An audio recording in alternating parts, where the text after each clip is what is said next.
I'm Akash Srinivas. I'm a freelance journalist for The Freethinker, and this is the second interview in a three-part series of interviews with Dr. Richard Carrier on the historicity of Jesus. Dr. Carrier is a historian, Bible scholar, published philosopher, author, and independent lecturer. He has a PhD in ancient history from the history of philosophy from Columbia University. He is a member of the Westar Institute, the Society of Biblical Literature, and the Global Center for Religious Research. And today we're here to discuss his second book on the historicity of Jesus.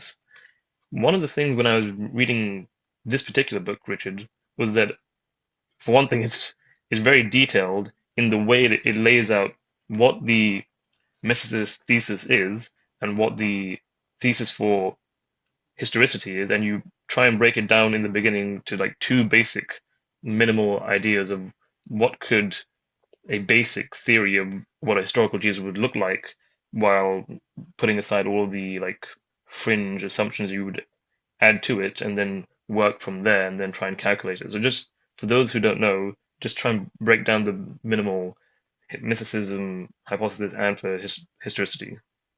Yeah, for those who are coming to this maybe in the middle, this time I actually remembered to bring the books over. So last time we talked about this book, which is Proving History, which is part of my post. And last time I also talked about why I'm writing about all this, how this all happened, and that book was methodology, and it didn't argue against the historicity of Jesus. It argued against some of the evidence for the historicity of Jesus based on methodology, the methodological flaws, but it didn't come to a conclusion. It said these methods are bad. This is the method we need to use, and so then I apply that method in this book, which is what we're talking about today, which is on the historicity of Jesus, and that was published in 2014 with Sheffield Phoenix, respected biblical studies academic press. Okay, so that's what we're talking about, and in this book we have the methodology, but also I have to start with hypothesis. So you have to clearly define what it is that you're talking about. So if we're talking about the historicity of Jesus, what do we mean? Like, what does it mean for Jesus to historically exist? What would it mean for him not to exist? And of course, there's lots of different ways that Jesus could exist or not exist. So what I do is I break it down into the minimal possible things. So that minimal historicity, I just list some basic criteria, which is just there had to be a guy. It doesn't even matter that his name was Jesus. That could have been a name assigned to him after he died. That's not even important. What's important is that he's the guy that they're talking about, this movement are talking about as the guy who died and resurrected and is the savior and so on. And so that would be based on the principle that he was some sort of preacher or figure that people believed was the Messiah and convinced themselves that he rose from the dead. He was executed probably politically, possibly for other reasons, religious reasons or whatever. That's just the bare minimum. He taught, there's a dude, he taught something, he was killed, and people came back claiming he was resurrected and founded this new religion. And then that's it. That's all you need. So anything you add to that, like, well, he was baptized by John the Baptist, or well, he really did preach in Galilee, or even that he preached in the Roman era. He could have preached 100 years earlier. It would still be a historical Jesus if that were the case. So all this added stuff would only reduce the probability because you're making more and more assumptions, or even if those are highly probable assumptions, but due to the conjunction rule, the sum of all those hypotheses has what's common to them all. That's the most probable historical Jesus. And that means that I'm immediately ruling out triumphalist Christianity. So I don't even consider the Christian version of Jesus. Like the idea that Jesus was this super famous, miraculous guy or the Son of God or, performed all these wonderful things. I'm ruling that out as like wildly improbable, or certainly it's not necessary to defend any of that to argue that he existed. So that's just out. So like nowhere in my book do I even deal with the I talk about it, why I'm not dealing with it. I talked about it early on, but the rest of the book it's all about just this very bare minimum, very mundane, ordinary historical Jesus, and the most simple one where we're not adding any assumptions beyond that. And so that's the theory, and that's the most likely theory because all other theories are underneath that, basically. Like you can add things to it, but those are just expanded versions of the simple one. So that's the theory that I'm testing, and that I'm giving historicity the best possible chance by being very like loose in what would count as a historical Jesus. And then I do minimal mythicism, where I do the same thing. There, I rule out a whole bunch of like what I would consider cockamamie mythicist theories, and reduce it down to like what is plausible. What if Jesus didn't exist? What then would be the most probable explanation of all the evidence? And I outline the minimum criteria there, which is he was a revelatory being. Um, Decades later, he was placed in history to allegorize his myth.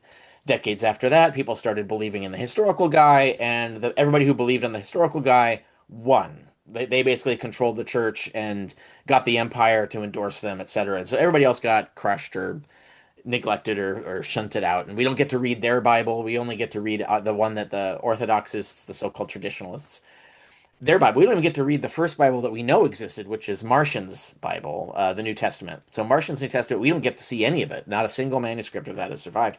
And that was the first one. The one that we get to read is the polemical anti-Martionite response New Testament. So, it's like we get to only read Fox News, not the original news.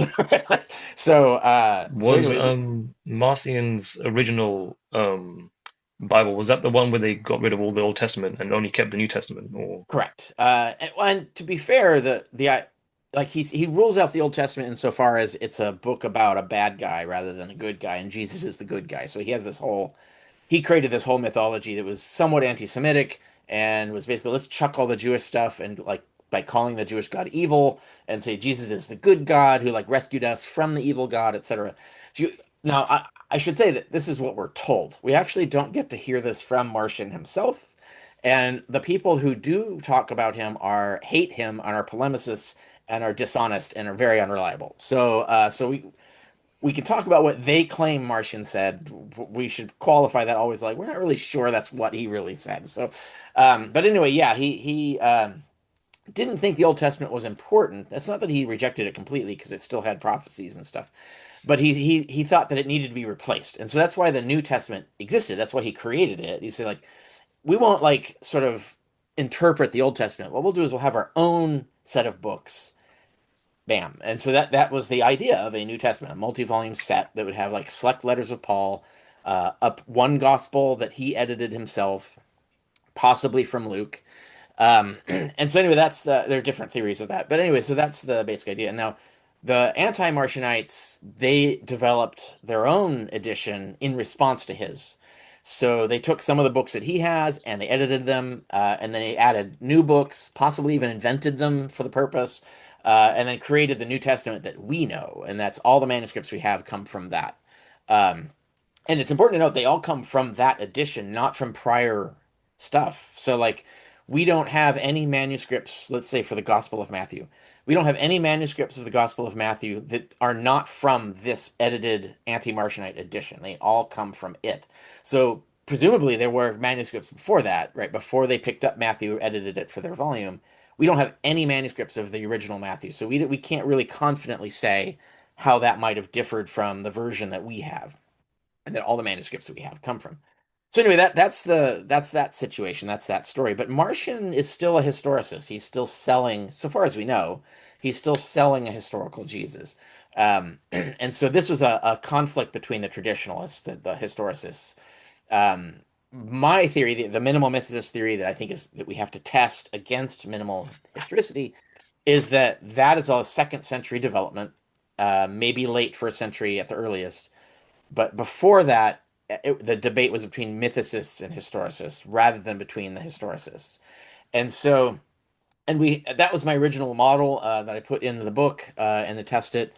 How well does this explain a lot of the oddities in the evidence? Because a lot of weird attributes of the evidence, especially when you put it in its correct chronological order, which then things look weird when they don't look weird when you're looking at the New Testament the way it's organized. So, which is part of their mission to sell this idea, right?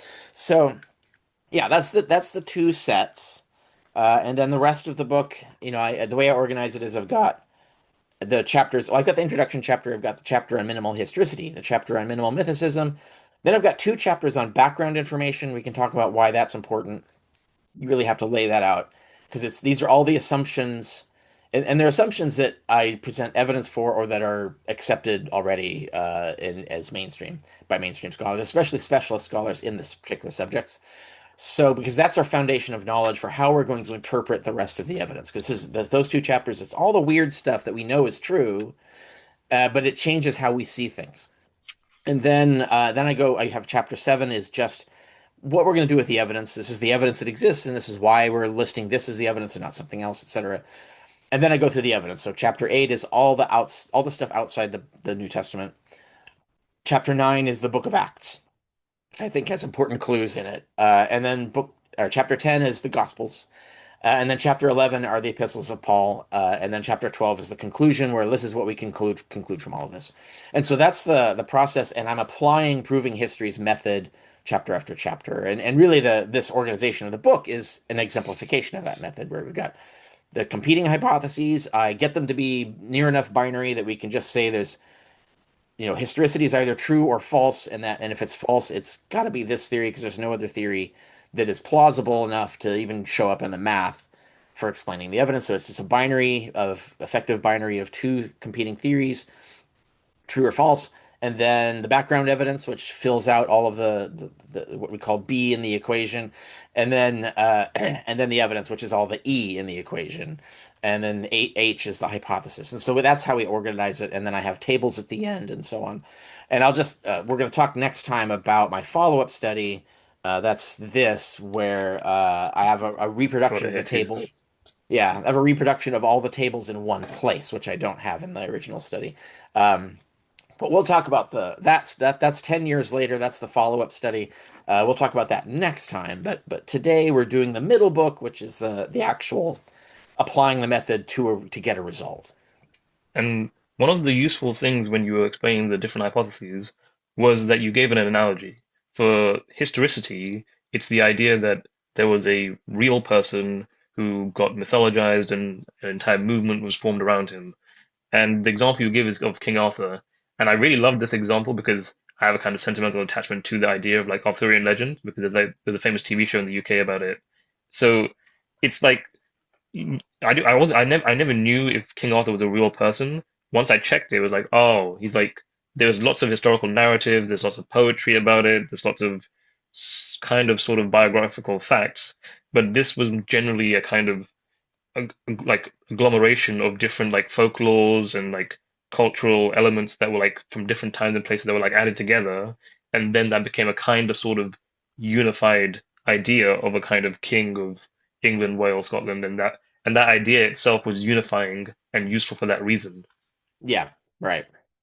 Yeah, that's the reason I chose that is because that I mean the United in the United Kingdom is based on the concept that was being sold by that myth, right? Such that it didn't matter whether he existed or not because the myth was more important than the actual guy. The actual guys are relevant. Like it's the myth is more important. And and the same thing could have happened to Jesus. He could have been a real guy, but the myth became more important than the man. And so that would be the mainstream sort of most likely hypothesis if Jesus existed. Then mythicism just flips that the other way around and say, well, it's actually a vision. People are having visions, dreams, or whatever that they believe are of this guy that he underwent this death and resurrection, death or incarnation, death and resurrection somewhere else that humans weren't at, and that they could only find out about it through secret messages in scripture and him visiting you in the night and telling you this, right? And then the mythology is to convert that into a historical person. In Obsolete Paradigm, I bring up a different analogy for particular reasons that are explained there, but of the resurrection narrative, right? So the model there is the mainstream view, like most mainstream scholars agree, Jesus did not rise from the dead. But more than that, they all agree that there wasn't a physical guy walking around as Jesus saying, "Hey, I'm resurrected. Look at my wounds. Give me some fish to eat." Right? Like that didn't happen either. It's very clear from Paul that people saw these risen Jesus in inner visions. It was just inner visions. The closest we have to that is in Acts 9, where we have a description of Paul's vision. Whether that's based on anything real or not is a different question, but at least it's more like what everybody else was claiming, right? Is that it was this vision, a light, maybe it was a light in the sky, or a light we think is in the sky, even though it's not. It started with that, and then over time, by the time you get to the Gospels, it gradually becomes more and more a physical body walking out of the grave. So like you got like Mark just has the grave empty, which is sort of symbolically represent resurrection. Matthew has him show up and teach people on a hill, right? And then Luke gets really serious and says, "No, no, no! He actually showed the wounds and had them touch him, and they ate together. There's no way this could be a spirit. It had to be an actual physical body." And then John like goes full on with the Doubting Thomas episode, where they're getting more. He's becoming more and more this concrete physical guy who walks out of a tomb, spends days or weeks having dinner parties with everybody, and mainstream scholars agree that's all myth, that's all fake. That Jesus never existed, right? That's the post-mortem Jesus. He never existed. And what he it really started with visions, and then this was written out, and then people started believing this stuff instead of the original story. The original story basically got eclipsed. We don't have any of those narratives unless it survives in Acts 9. Like I said, if that's a preservation of the original stories, that's the closest we've got to any survival of the original resurrection narratives. And so, if that could happen to the post-mortem Jesus, if they could just invent a whole guy, um, then it could happen to the pre-mortem Jesus. It's the same guy, really, right? So, like, if you could do it to the one guy, you could do it to the other. It's in the same books. You're doing the same thing. You're dodging the same bullets. You're accomplishing the same tasks. Like, it's all the same. So, if you could do the one, you could do the other. And so that's what mythicism says: is we're just taking the model that's already accepted as mainstream for the resurrection, and we're just applying it to the rest of Jesus, right? Like it's the same thing. Um, so that's the two competing theories, and why like things like the Arthur analogy and the resurrection analogy are helpful for understanding what we're talking about and how this could happen and why it would matter, right? And so like how would you invent a King Arthur? Well, you have goals you want to accomplish, and that's easier to accomplish by attributing to an actual historical person that you can get people to rally behind, right? To say like there was this guy and he did this thing, and the real existence of the guy becomes crucial to persuading people to agree with everything that you're saying, really politically rather than about him, right? Like you're saying stuff about him, but really what you're saying are how you want to organize society today. Really, what you're saying is how people should behave today, what they should believe today, and stuff like that. So you're trying to impact and mold and alter society by through this myth, and it becomes important that the myth be true. Now there's certain people, like usually the educated elite, can be persuaded by agreeing that it isn't true and that the myth is sort of rationally true, like there's a deeper truth in it. But the problem is that the general masses don't buy that. They're very side eye that kind of attitude. The masses in antiquity, as throughout Middle Ages, really need things to be true, and so that was the thing that they would sell. And I have some articles. Online about the literalism of Christianity. You can go to my blog at richardcarrier.info and read how Christians themselves, like their elite, talked about this. They were aware of the fact that they could not sell this religion through the metaphors that they thought they were. They had to actually convince people that they were literally true, even though the elite, these high-end members of the church, didn't think they were literally true, but they had to pretend they were to get the masses on board. And so and they're explicitly saying this. This isn't like a conjecture. This isn't something I'm supposing. No, they say it. Like Origen literally says this. And so we have these scholars from that time that sort of give us a peek inside the box of what's going on. And that's important to understand how mythicism is plausible, and it's really just as plausible as historicity because it's borrowing the same kinds of assumptions that historicists have to adopt. So, for instance, the resurrection sequence, you have to adopt that. So, if you can adopt that, you can adopt it for mythicism. And so, it's really this sort of kills the idea that mythicism is more complicated or not as simple. It actually it's just as simple, requires just as many assumptions and so on as historicity. So, it really then comes down to the evidence, and that's what we look at to actually get the probabilities out of it. And when it comes to trying to like steelman the opposing side, you show how your thesis, the mythicist thesis, could be falsified. So you show the hypothesis of historicity, like you give the example of Haile Selassie, the emperor of Ethiopia, and how he was a real person who got mythologized because that's how the Rastafarian religion started. The guy Rasta was a kind of godlike figure, but in real life he was just a guy running the country, and he was, I think, a Christian, and he Yeah, didn't even want to be no, mythologized, but he ended up becoming mythologized after he died. yeah, yeah. He denounced it the whole to his death. Didn't stop the religion; it's still going alive and kicking today.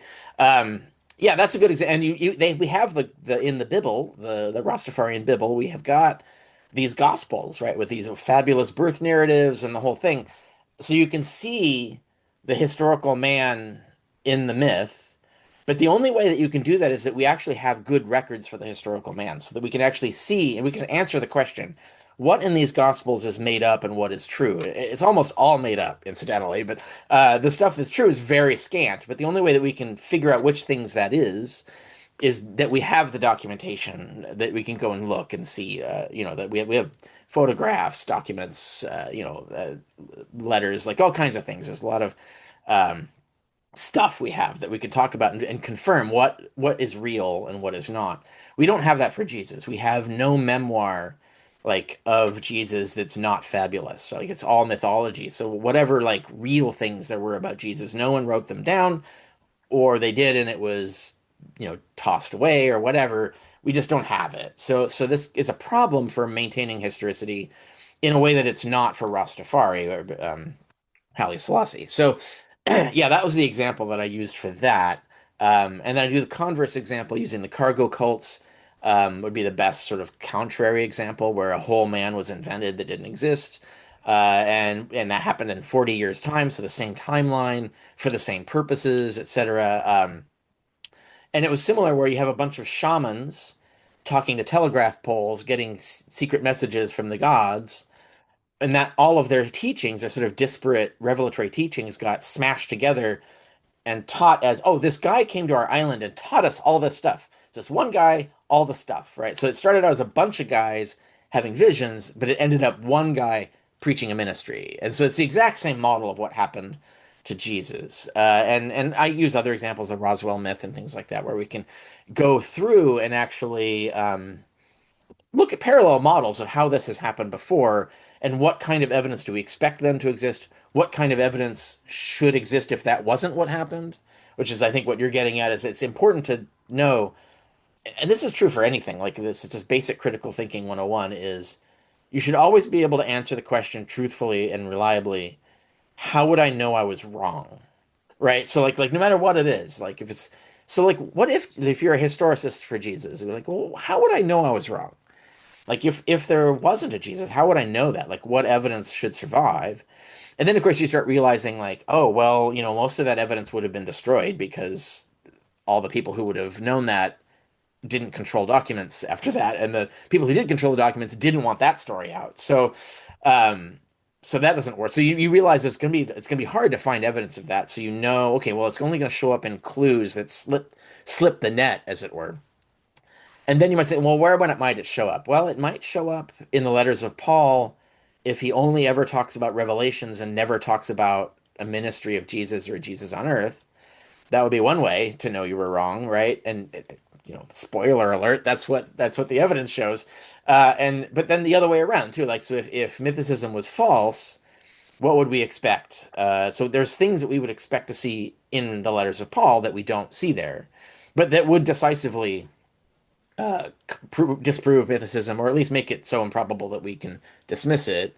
And an example of that, I guess I'm skipping ahead a little bit. The example of that is a good one to use is First Thessalonians 2. So there's the two lines in there, yeah, the two or three lines in there where Paul is made to say that the Jews executed Jesus. And now, if that was an authentic line, that would be strong evidence. So like if there was good evidence that that was authentic, my conclusion would have been different. I would have said, well, you know what? It's not a slam dunk, but the evidence predominantly is that Jesus existed because he wouldn't have said that if there wasn't a guy. There are other problems that creates because it means that the Romans didn't kill him, so now you've got an issue with the gospel stories and so on. But apart from that, like that would at least be good evidence, even if it's not decisive, it'd be good evidence for the historicity of Jesus. Now, the problem is that there's a lot of scholars agree, and for good reason, that he didn't write those lines, that those lines were inserted. And I have a blog article for people who want to like deep dive that. I'm working on a book that's going to actually cover every possible argument for and against this thing, but in balance, we can't trust that. So I think it's almost certainly an interpolation. But even at best, it's 50-50, and therefore it's not usable as evidence. So we have to chuck it. And we talked about last time why 50-50 is not good enough. That basically eliminates the evidence. It doesn't eliminate it in the sense that it guarantees that it's false. It's just that it's unusable, which is a different conclusion. It means we do not know whether this is true or false, if this is a real line or not. And since we do not know, we can't build an argument on either side with it. So we gotta throw it away. And that's the only thing in Paul that has that effect. And yet, coincidentally, the only thing that has it would be good evidence for the historicity of Jesus is highly dubious and looks like it wasn't written by him. And that's argued by people who are not mythicists, right? This is a long, old scholarly argument. A lot of scholars agree that this is a debatable passage. So anyway, so that's an example of how we got to think about this is like what sort of evidence should there be? And I talk about this more in Obsolete Paradigm, which we'll talk about next time, where we can actually start thinking in terms of what other kinds of things should be in Paul. And it doesn't require us to answer the question specifically. Like we don't say, well, he would absolutely have mentioned Nazareth. Well, no, you don't have to say that. You can say like it's more likely he would, but if it would be like, let's say there's a 5% chance he would mention Nazareth and a 5% chance he would mention the centurion or 5% chance he would mention Mary or by name and by 5%, so you end up all the things that should be there because they're relevant to things that he argues throughout the book, his many letters. You have the probability that there would be at least one, if not several of those. We can't predict which one, but at least one or several of them should be there, and they're not. And that's why the silence of Paul's letters is mathematically effective as an argument for mythicism. It's not that it's missing a specific thing that you can explain away. It's that it's missing everything. And that's harder to explain, right? It's because you can't make an excuse. Once you're making excuses for 100 pieces of information not being there, you're starting to look ridiculous, right? Like it's like 100, really? Like you're just coincidentally all 100. There's a reason for him not to mention it. Each and every one, like that's that's like a wild Swiss cheese theory thing there, and that's another example of why that requires a lot of like 100 assumptions that it's not an evidence really, and so that's what makes the historicity theory deeply improbable because you're weighing it down with all those ad hoc epicycles. And I don't think that historians think of it that way, but that's what they're doing methodologically. When you explain away evidence every single time you do that, if you don't have evidence supporting your explanation, if you're just making up a story as to why the evidence is contrary to your theory's prediction, then you're reducing the probability of your theory. And if you add a lot of those, it gets lower and lower and lower. So that's you're actually hurting your theory. You're not helping your theory. And that's the difference between scholarship and apologetics. Apologetics makes up a bunch of excuses for things and just declares them all true and doesn't address this fact that you have to have 100 explanations for things actually makes your theory very, very improbable. It's extremely complicated now because you can't just have a simple minimal historicity. You've got minimal historicity plus 100 assumptions that you have to stuff in there. Anyway, so this is how and why you have to think of it in these terms, and that's why the book develops the way it is. And I'm very conscious about what would refute me at every point, and I think that's what all historians need to take seriously. And one of the things that I mean, we've already touched on it, that there's not much middle ground in terms of the evidence. It's like you have like no ordinary memoirs, no ordinary history, and then all of a sudden you have the Gospels. Even the letters of Paul, the epistles, don't really mention like there's a guy on earth and he's the son of God and he's going to, save you and everything. It's just like a kind of vague allusion from a kind of, I guess, vision. Yeah. Um, yeah, right. There's no smoking gun on either side, actually. So it's worth pointing that out. Like, we don't have the other side, which is like Paul outright saying that he was incarnated and died in below the moon, right? Like, we don't have him saying that. Um, we incidentally don't have anyone saying that about Osiris either, except when we get lucky and we have Plutarch tells us, oh, yes, everybody tells the story of him being a pharaoh on Earth, but really that's fake. He never was a pharaoh on Earth. He only becomes incarnate and gets killed and rises from the dead below the moon, right? So it's this celestial thing that he's talking about. If we didn't have Plutarch telling us that, we would not know it, right? So we would think that they were just making up a pharaoh. We wouldn't know that there was this celestial version. Um, so in Paul, like theoretically, there and we by the way, we don't have all his letters. Like he refers to letters that we don't have. And the letters we do have are cut up, so pieces have been cut out. So they're more like pastiches of pieces of letters. We don't have the original letters. So there's a lot of Paul that's missing. And in the missing stuff, there could have been a frank admission of this point, saying, "Oh yeah, actually, we're talking about a celestial event, not a historical one, not an earthly one." There isn't any particular reason for him to mention that because the historical one wasn't invented yet, so there's no reason he wouldn't be reacting to it. Like he wouldn't have to argue, "Don't believe in the historical one." That would come up later, and that gets into the whole Docetism thing, which we'll talk about next time. But in Paul's day, there isn't only this version of Jesus, so there's no reason to like explain it because everybody knows what he's talking about. And there's no competing version of it for him to talk about in this regard. But anyway, so we don't have that smoking gun either. If we had that, like if someone were to recover a lost letter of Paul, we say we can authenticate it somehow as a genuine letter. The various ways that could be done. And it's not a forgery because there's a lot of money to be made in the biblical forgery market. So if one of these letters did suddenly show up, I would be very suspicious at first. I would say, like, you really need to do a lot of tests on this document before we believe it, because we had that with the Gospel of Jesus' wife. I don't know if you remember that fiasco, where that was a forgery, a modern forgery being pushed onto scholars, and scholars fell for it for way too longer than they ought to have done. Um, so anyway, but let's assume we could find one, we can authenticate it, we can rule out forgery, yada yada yada. And in that letter, Paul outright says, Jesus, maybe he has an occasion to say, yes, no one saw Jesus on earth because it's all through revelations, and the incarnation occurred in the sky castles or sky gardens of Satan, etc., that are up in the sky. And like maybe he like goes through for whatever reason gets triggered into explaining all this stuff.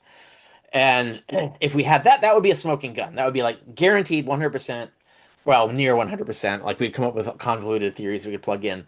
Almost certainly there's no historical Jesus in that case because Paul could not get away with talking about it like that, where he's not even aware of the historical earthly Jesus version. He's not arguing against it. He's just telling that everybody what he's preaching and what everybody is preaching. That would be a slam dunk. That would be a smoking gun. We would have like a very, very high probability, even at the low margin, the most against the theory would be close to 100% on that for mythicism. So we don't have a smoking gun for historicity, and we don't have a smoking gun for mythicism. We're stuck in this limbo where the evidence is highly compromised. Most of it's been destroyed. A lot of it has been forged. It's been doctored and edited and selected, and lost. So much of it is lost. So we're stuck in this sort of having to sort through clues that have survived all these filters. And historicists also, right? So like this is the same problem faced by historicity of Jesus scholars trying to reconstruct the original historical Jesus, because they want to build it out more. They want to say more things about Jesus than just that he existed, right? So what else is true about him? Was he baptized by John the Baptist? Was he an offshoot of the Baptist movement? Like there's all these things you could talk about.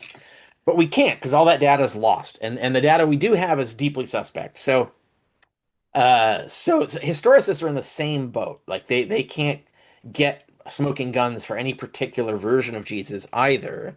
And they already admit that. And so I'm just pointing out that lack of smoking gun goes all the way to historicity itself. And we're in the same boat with mythicism. So the techniques that historians want to use to build more facts about Jesus out of the myth are the techniques that we can use to come to the different conclusion that actually mythicism is a better explanation. The flipping the sequence of events the other way around is a better explanation of what we have. And so that's the debate, and that's what the book goes into detail articulating.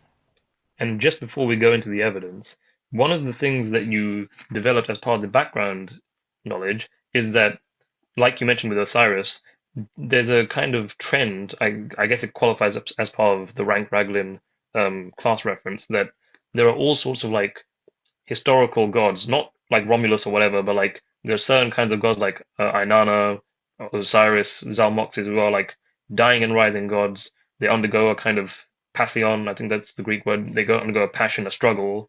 They have they die, they're reincarnated, they have visions and so on and so forth, and they have this entire kind of like heroic mythic narrative, and that this is not necessarily unique to Jesus, that there are other religions that also went through Right. this, and this makes up the rank Raglan like reference class where you can like compare them.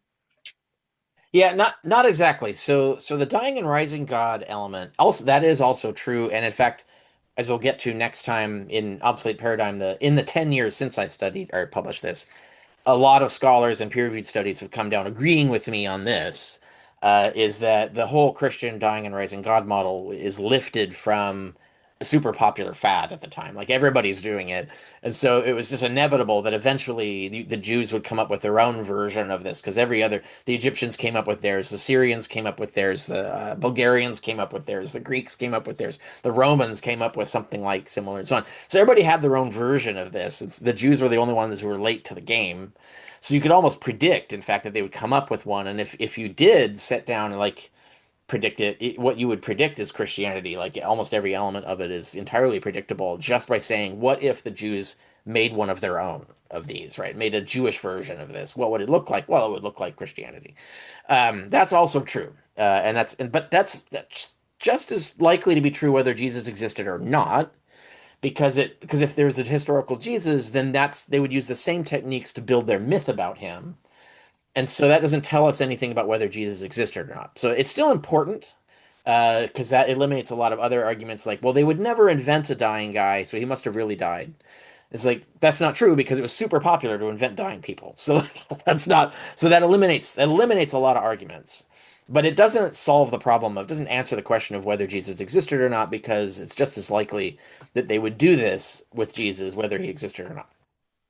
The rank Raglan class, a lot of those guys are not. Some of them are dying and rising. A lot of them are not. There's overlap, but really, the significance of the rank Raglan class is, and what happens in the book is I go through multiple myth classes that Jesus belongs to.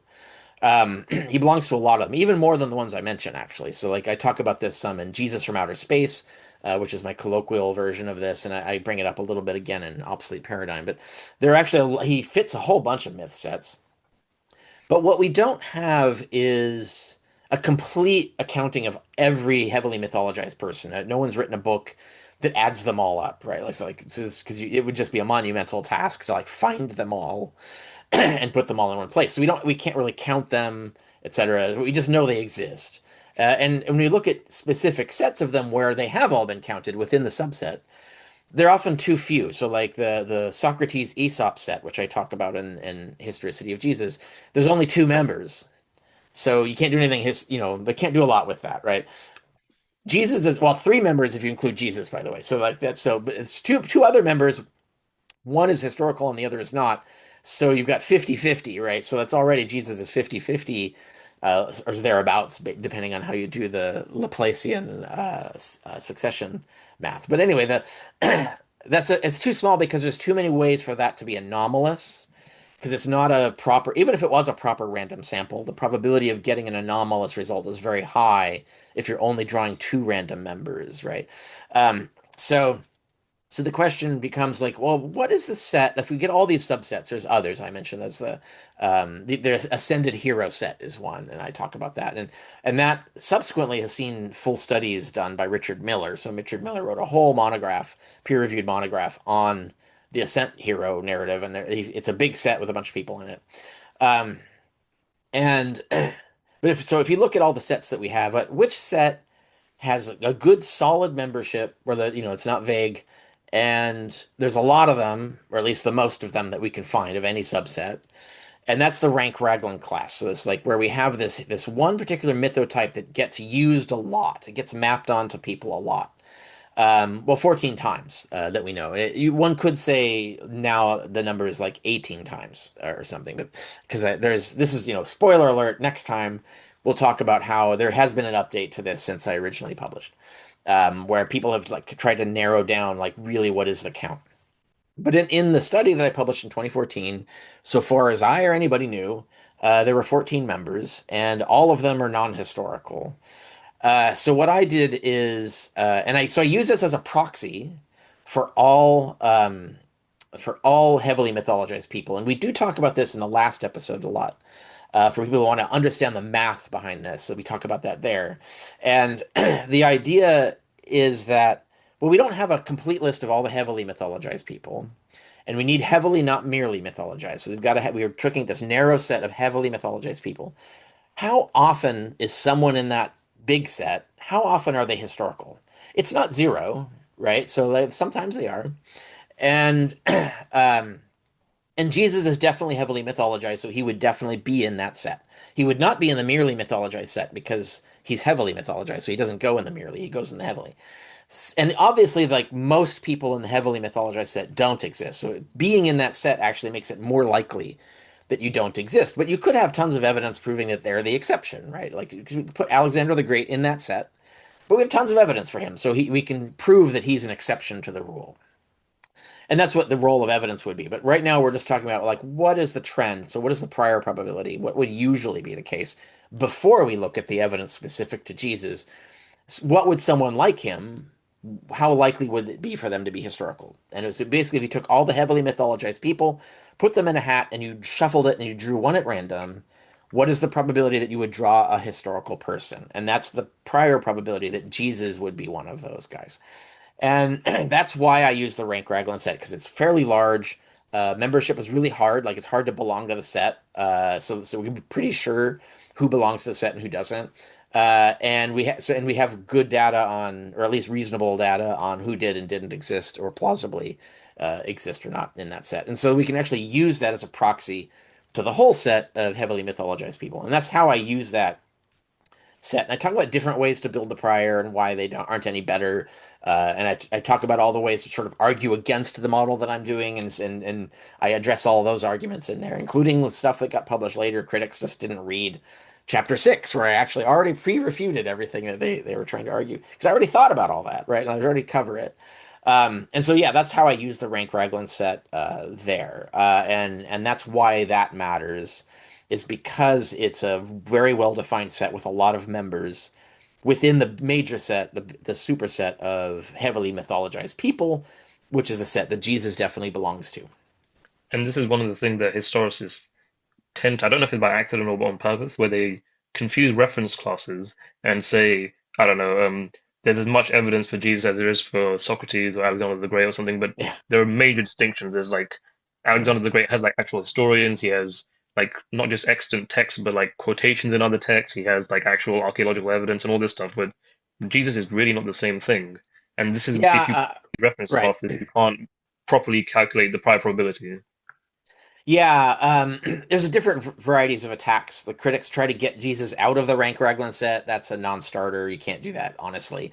Or they try to get the set to not exist, and that doesn't work because it's very easy to prove that they're wrong about that. It definitely existed. They try to prove, and then what you're talking about there is they're trying to prove that the probability is high that a member would be historical, which is that's demonstrably false. Um, Usually, the what you're talking about there is where there's a false claim about the evidential status for these for any heavily mythologized person. Uh, and Socrates is a good example because, like Jesus, Socrates didn't write anything.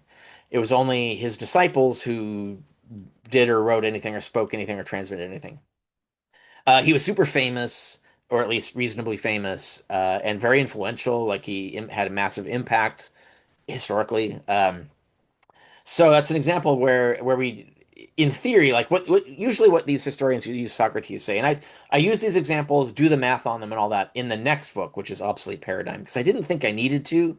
I do talk about Socrates and on the historicity of Jesus, but I didn't do the math for him because I didn't think it was necessary. But in 10 years' time, it looks like it's necessary, so I actually did it eventually.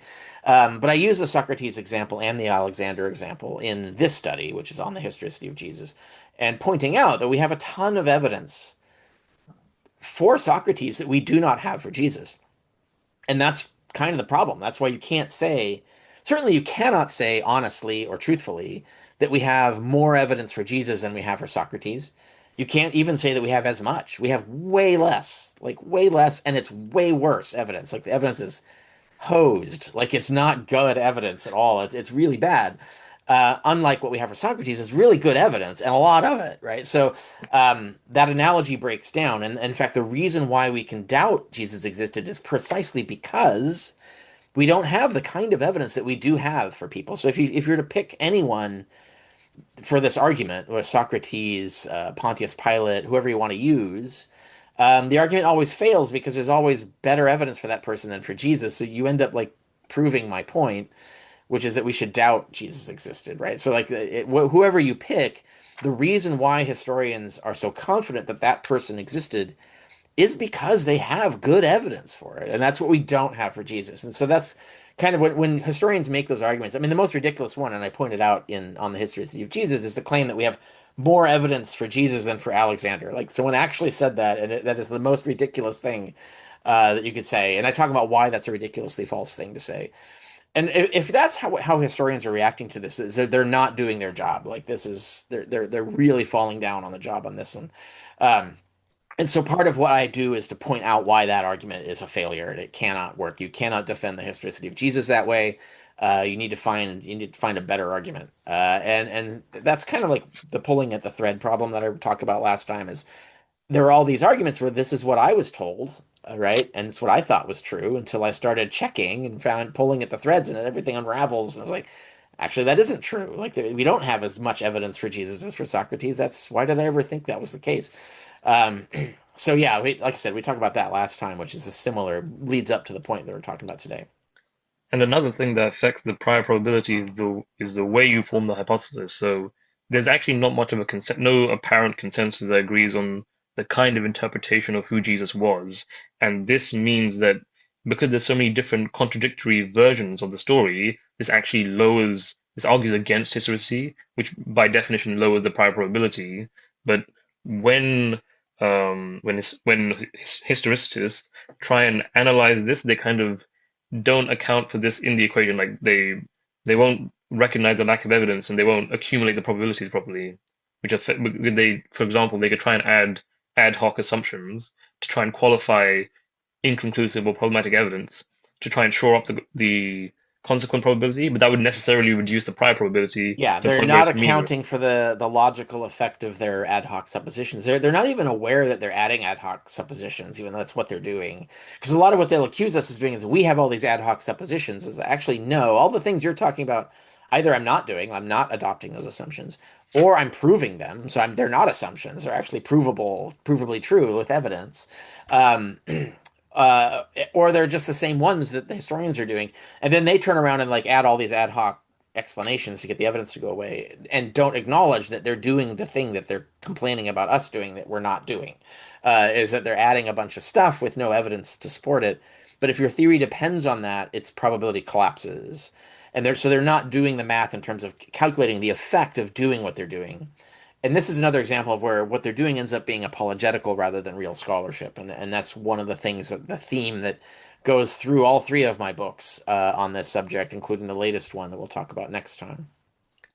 And one of the things that the minimal historicist hypothesis goes through is this idea of like 12 to 15 minimal facts, like Jesus was from Galilee, he was baptized by John the Baptist, and he had a problem with the temple cult, and he criticized the ruling priests, and he was crucified as the leader or the Messiah of the Jewish people, and he descended, he was declared a heretic, and so forth. And these basic facts are something that scholars should be able to agree on, but you go through that that's not necessarily true. There's not much evidence, and some of them are non sequiturs.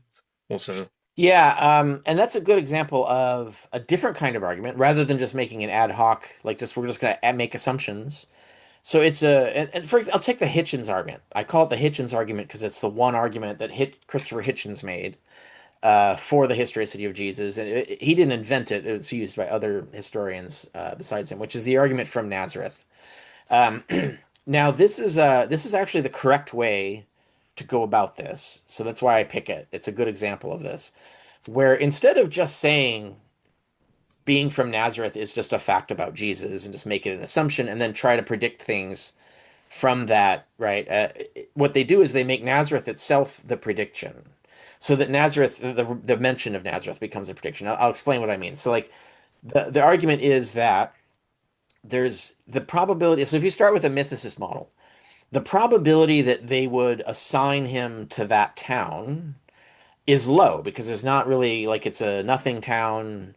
It's not in scripture. Like, why would you pick the town? And often they'll say like, well, they struggle so hard in Matthew and Luke to reconcile his two birthplaces, Bethlehem and Nazareth. Why would they do that if unless Jesus really came from Nazareth and that was inconvenient?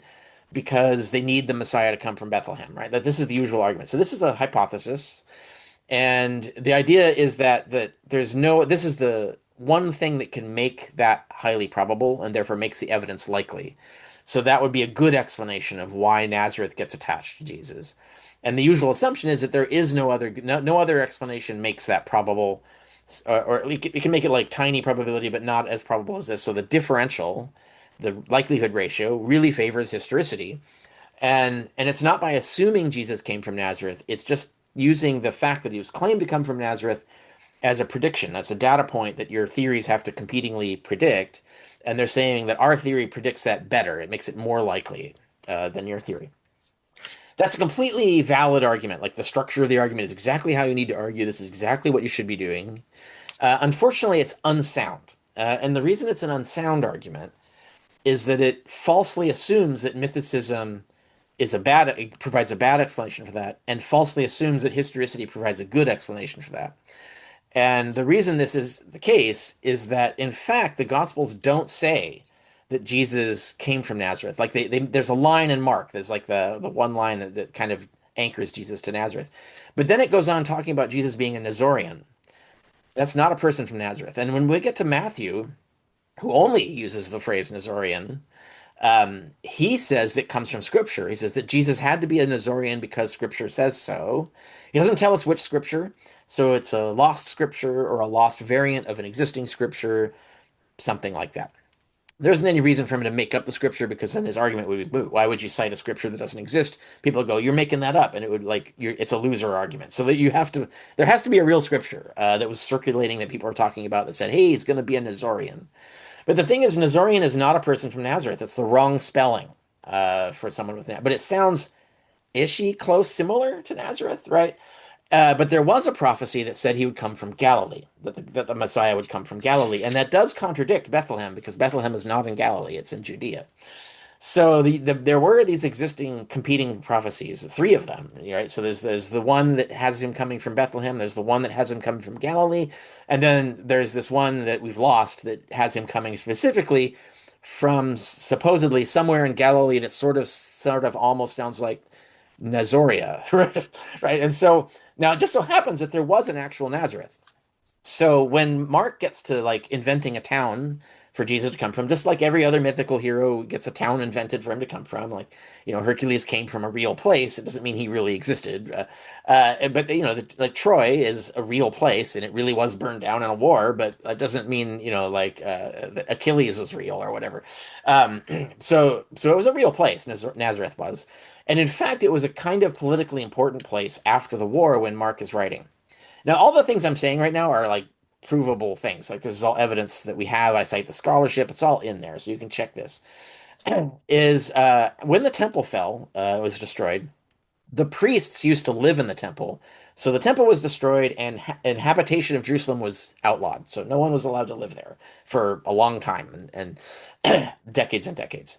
So where did the priests go? Right. So we have this inscription that preserves a record of where all the priests were settled. So they basically had kind of like a settlement program for the priests. And so they split them up and sent them to all these towns, and these different towns agreed to put the priests up to give them a place to live. One of the towns is Nazareth. So that means that two things. It means that Nazareth existed in 70 AD, and it was not a hodunk town. It wasn't a shitty little hamlet. It had to be significant enough that prestigious priests would deign to go live there, and that they had the money and resources to fund, like Nazareth, the Nazarenes could fund this, could support the priests there.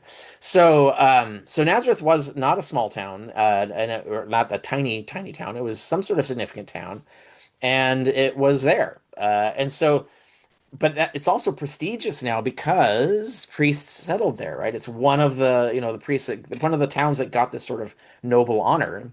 So why wouldn't you think, when you're Mark writing the story, why wouldn't you think that Nazareth would be a great place to make up for Jesus? Because now it ties him to the priesthood and future prophecy. It ties him. It sounds almost like Nazoria, so you could get the prophecy to fit. And so that's how Jesus became a Nazarene. And we know this also. We have Christians themselves, early Christians, like early second century Christians, admitting this. Like they're literally saying that Nazareth, Jesus was called a Nazorian. It did not mean someone from Nazareth. It meant something else. And sometimes they speculate on what it meant and stuff. And so we have all this evidence. And when you put all this evidence in that was being left out before, when you put all this evidence in, the historicity hypothesis is no longer a good explanation because really you're supposed to be explaining Nazorian, not Nazareth, and historicity is a bad explanation of that. Because now you have to say, like, well, then he didn't really come from Nazareth. That was just a legend made up later to get this prophecy to fit. So, but that doesn't really support historicity because that's just as likely to happen on non-historicity. Whereas non-historicity kind of explains why this would happen, right? It's like why they would use prophecy to construct his story rather than actual history. Why isn't there any actual history of Jesus coming from any town? Right? Why does it have to be invented by sort of distorting a prophecy to make force it to fit? And it really means something else. And even Christians at the time agreed it meant something else, some secret meaning, right?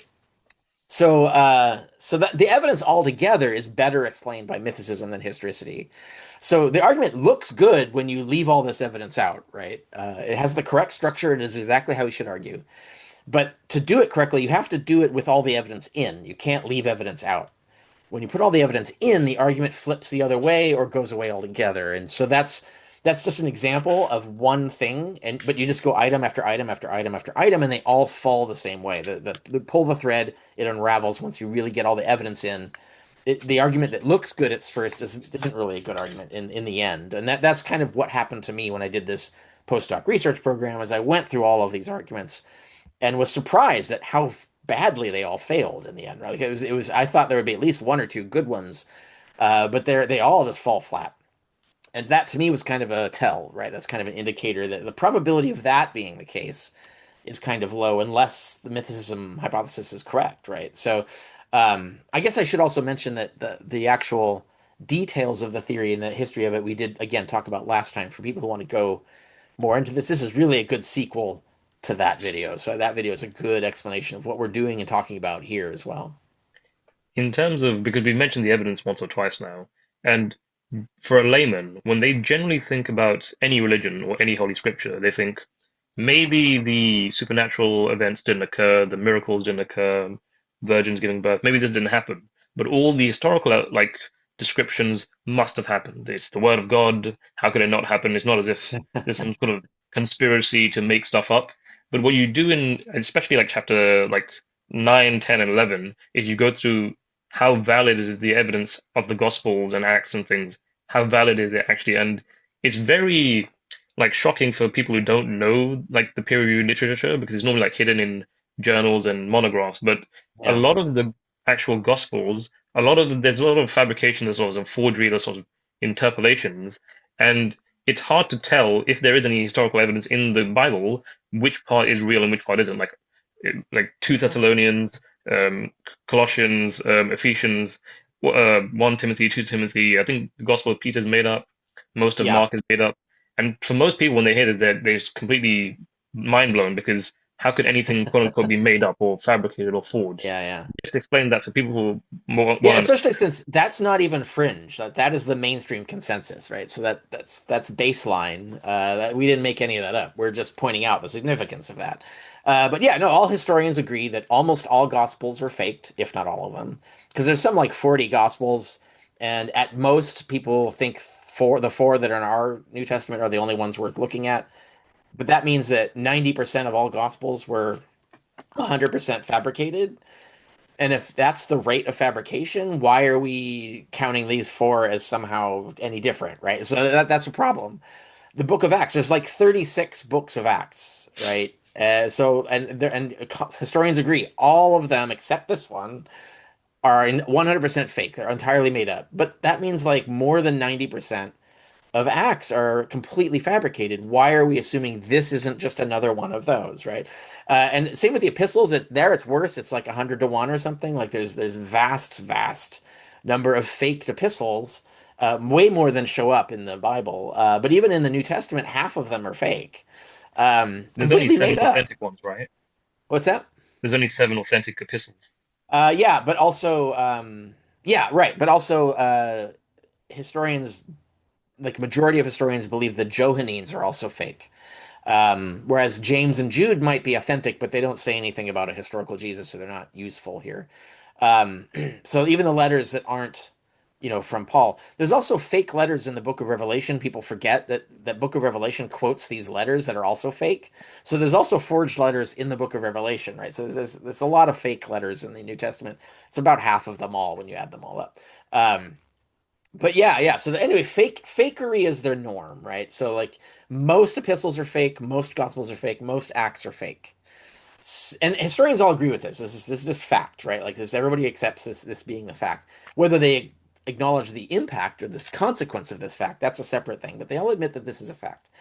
So that's why, and yeah, that's the thing that people get to. And then what I do in the book is I show why do historians doubt most of what's in these things, even when they don't mention the fact that almost all others are fake. And yeah, so I go through it item by item, and a lot of this is in peer-reviewed literature. Like the one I think people find the most astonishing is the Sermon on the Mount, where I go through Dale Allison's work on the and how it's a very decisive proof that the Sermon on the Mount does not go back to Jesus. It was invented by Jewish Christians after the Jewish War, right? They just invented this sermon, assigned it to Jesus, and that's the Sermon on the Mount, the most famous preaching of Jesus that almost all of Christianity claims that it's based on.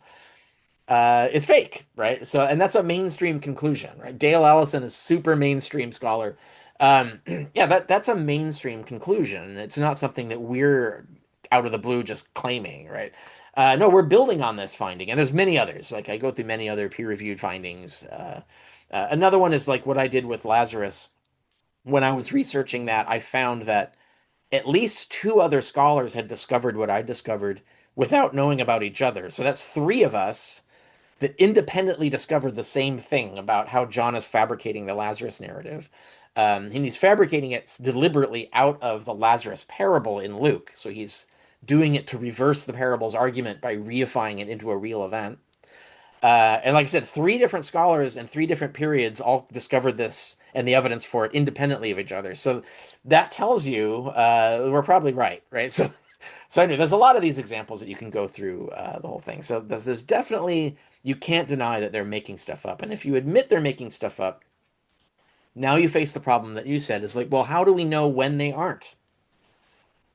And again, I want to, and we've talked about this last time in detail in terms of the math and logic, is that there's a difference between saying it's all made up and saying we don't know how much is made up. So if you pick any passage and say, is this historical? Is this historical? We could either have ample evidence that it's not historical, or we have no evidence that it is historical, and we're left not knowing. And not knowing means we can't use it as evidence because we just don't know. And it's not the same thing as saying that we know that it's false. It's just that we don't know that it's true, and that has a logical impact. And so that's one of the things that I think some people struggle with to understand the difference and why that difference matters in terms of how the evidence works. Um, but it's also worth pointing out that when I use the prior probability, I do the rank Raglan count for the prior. I'm actually using the Gospels, pieces of the Gospels, to do that. So I'm actually that derives from evidence from the Gospels. That evidence can't be counted again in the Gospel chapter because you can't double count evidence. So the Gospel chapter in chapter 10, I come to a non-conclusion where it's like the evidence is 50-50 either way. It's not evidence for historicity. It's not evidence against historicity. The Gospels are just useless. If there's any history in there, which there could be, we don't know, right? So like, because we just can't use it. But that doesn't mean that the Gospels aren't evidence against historicity. They are insofar as their very existence entails that Jesus is a heavily mythologized person, and it puts him into that set. These people tended not to exist, and we have to acknowledge that. And so that means that we need evidence to show that Jesus is an exception, um, and we're not finding it in the Gospels. And so then we have to look elsewhere. And so that's why the Gospels end up being useless as evidence. But you're right, most of that chapter, I'm going through item by item by item. Like, why do mainstream scholars not believe half this stuff, more than half this stuff? And what is the significance of that? And so that's what goes on there. And the thing, I mean, for people who think that we're just making it up, there are lots of historicists who say this as well. I mean, I think Bart Ehrman wrote an entire book about like Orthodox corruption of scripture and forged and counter forgery and stuff like this. But Yeah. in terms of how this happened, because when people hear forgery, they don't know what that means. They're thinking these are the disciples, they can't forge stuff. So if I'm not mistaken, the way it worked in the old days was like gospel writers were like studying in like ancient Greek like pagan schools, and the way they were learning, I guess, like literary devices or whatever, or like literary novels, was that they would take like either real ideas or fake ideas or fictional ideas, and then add their own like I guess embellishments to it to develop their narratives as a way of telling history. So like kind of like you tell the story of a person meeting a rabbit, and that's like you're trying to teach the power of friendship, and then you use the Iliad and Odyssey as a as a model, and then you so on and so forth. And this kind of method means that gospel writers were literally using previous like motifs in other literature or in their own previous like gospel writings, and then kind of like fabricated more and more, and you Yeah. can't really tell which is real and which is not. Yeah, and it's important to note, and as I point out, and I cite scholarship in on the historicity of Jesus, that this was specifically taught in schools. So what you're describing, this technique of inventing stories, and the purpose for inventing stories, and the reason for that was super popular. It was what everybody was doing about everything. Is a skill that was specifically taught in schools. So anybody who got through school high enough to have compositional Greek. So like anybody who's composing stories in Greek, you've gotten to compositional Greek, which was kind of like grad school back then. And so the gospel authors, even though they're using simple dialects, their competence in composing narratives and the way they do it illustrates that these guys went all the way to grad school. Like these are grad students, right? They know how to do this. They learn the techniques, and we know from historians of education, of ancient education, that these were the techniques taught. How you would make up a story by borrowing elements from other stories, a structure of another story, and then borrowing it, updating it to a different situation or different period of history, and then changing something. And then the changes you make are the way for you to communicate what you want to say that's different from the original, right? So that was the people would recognize this is a familiar story to me, but there's a twist. You've changed something, and so I need to pay attention to that twist because the twist is your real message. It's what you're trying to convey. And the structure tells you like what sort of area of semantics we're in. Like what is the set of story? What is the story model that we're supposed to be thinking about? And then the change is what am I supposed to think about that story model? And that's how you would communicate. That was the language of mythology back then, and it was literally taught. So when you see the gospel authors doing it, they're just using the school skills that they learned, right? Like just, so there's nothing like surprising or weird about it or even original about it. Like this, they're doing the thing that always happened. The other side of this is that they were using, like you said, some of this is they're riffing on their own literature. So like John's Lazarus narrative is built out of Luke's Lazarus narrative, and it changes everything on purpose. And I talk about this in on the historicity of Jesus. It changes everything on purpose for a reason. So they're doing that, but they're also taking Jewish literature. So they're taking the King's literature, they're taking the Moses literature, the Deuteronomy and stuff. They're also taking literature that's not in the Old Testament. So there was a thing called the Biblical Antiquities, which was this giant collection of fan fiction, um, about written in Greek about the Old Testament. So they take like minor characters in the Old Testament and spin out a whole biography. So it's a bunch of fake stories about Bible stuff. And there's one of those pieces is about Moses, and so the nativity that Matthew writes that invents, a lot of that can be understood by showing that he's emulating not just the Exodus story, but also he's getting material from the biblical antiquities, right? So there's just all this other apocryphal stuff about Moses that he's using. Mark uses Moses as a model for Jesus a lot. He uses Elijah and Elisha as a model for Jesus a lot. So they're using the Jewish scripture to update it and rewrite it essentially, by making Jesus the character and putting it up into like current Roman history rather than ancient Assyrian history or whatever. Um, so that's one thing. And then they're also using familiar. They're writing in Greek, so they're writing for Greek readers. Greek readers would be more familiar with Greek literary models. Even illiterate people will have heard more stories that filtered down from Greek models. So they use things like the tales of Dionysus, like the Bacchae of Euripides features heavily as an emulation model in the original redaction of the Gospel of John. So there's a lot of the Gospel of John comes from the Euripides, the Bacchae, which is super popular literature. There's a lot of use of Homer. There's a lot of use of Romulus is like in the Aeneid, so there's like use of Roman literature. So they're borrowing stories and making Jesus the main character out of them, to do these things. In others, I'll just end with this example, which is they use the Romulus narrative. So that this is the famous national hero narrative, the founding narrative of Rome, and this is the Roman Empire. And there were actual passion plays that enacted the story of Romulus. So this was the people would know this because it would just be common everywhere. It's kind of like television, like the TV show Friends. Everybody's seen Friends or everybody's seen Star Trek or whatever. So you know this is everywhere. So it's a good thing that you can borrow from to twist or change to sell your message.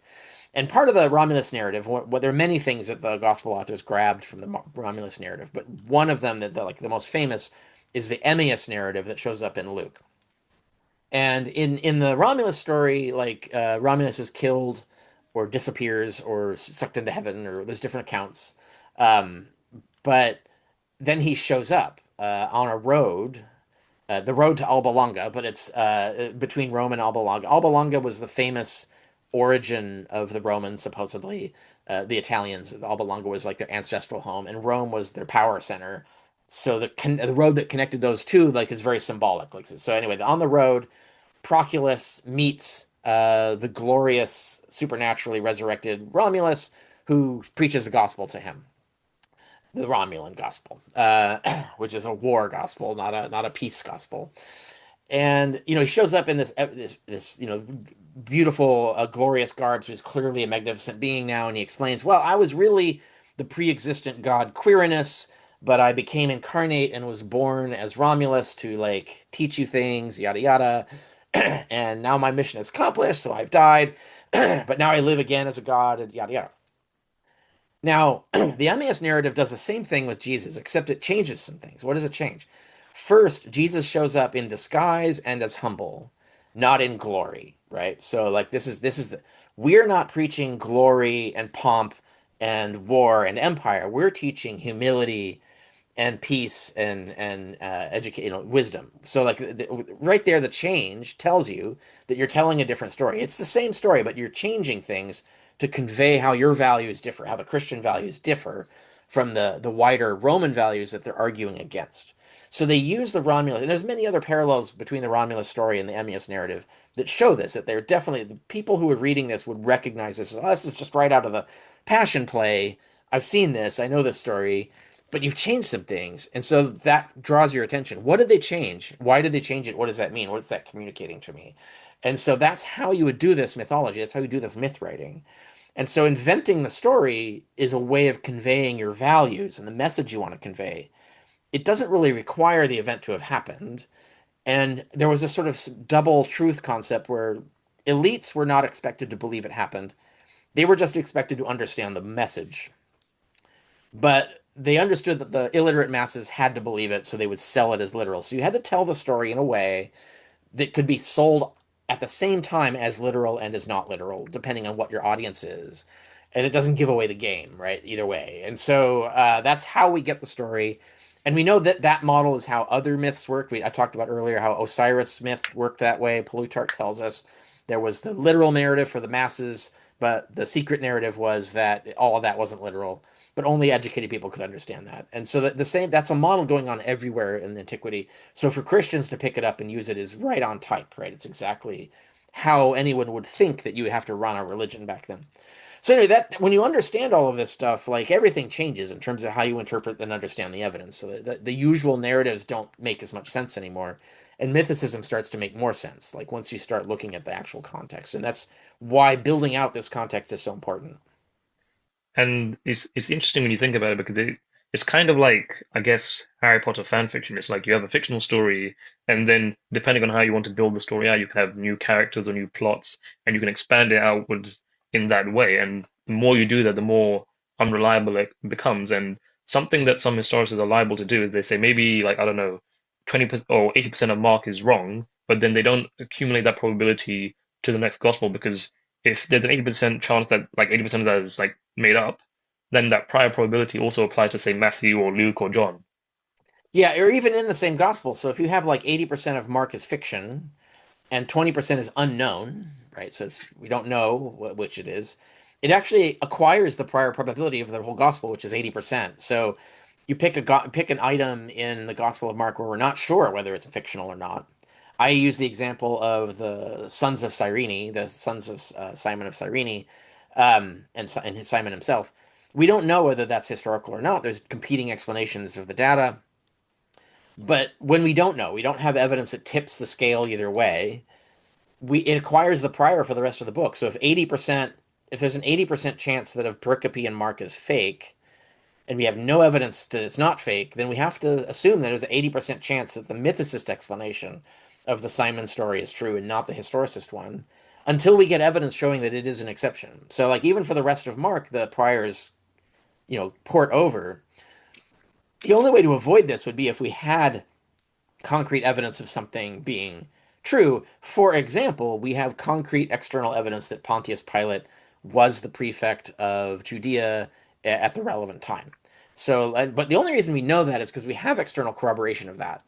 So that we can do solid. But the problem with that is that that doesn't involve Jesus, right? Like this. So we don't have that for Jesus. We have it for a bunch of other stuff that doesn't involve Jesus. So that's the problem, right? Is that we don't have that corroborating evidence that proves that. And a lot of historians will say, well, we've got these method of criteria where we can extract that secretly from the myth. And that's what Improving History, my first book from 2012 that we talked about last time, that's where I break down all those arguments don't work. And all the scholars who've written studies of the value of those methods have all agree that those methods don't work. And so they just don't work. And so we can't do that. No, we need good evidence, better evidence than we have, unfortunately. Um, and so that's why, yeah, accumulating proving that 80% of Mark is fake is relevant even to understanding the rest of Mark, as well as the other Gospels, especially since we know the other Gospels are heavily reliant on Mark. They're literally using Mark as their base text and building on it. Even the Gospel of John is aware of and using Mark for material.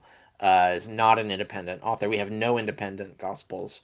And nor also we should point out that does any mainstream scholar believe any disciple wrote any of the Gospels? So that's a modern myth that scholars usually won't claim. They'll just quietly allow their audience to believe it, but they won't say it themselves because they know it's false. That the disciples did not write the Gospels. In fact, that probably not anyone from Judea wrote the Gospels, and certainly not anyone who was there wrote the Gospels. So And that's the like strange thing that historicists are tending to do, even if they're just reductivists. They say that the overwhelming majority of the evidence leans in the direction of the historical Jesus, but they'll conveniently omit that like almost everything, or most of the Gospels are made up, and we can't tell of the parts that aren't made up if they're historical or not, right. or maybe they're just inconclusive.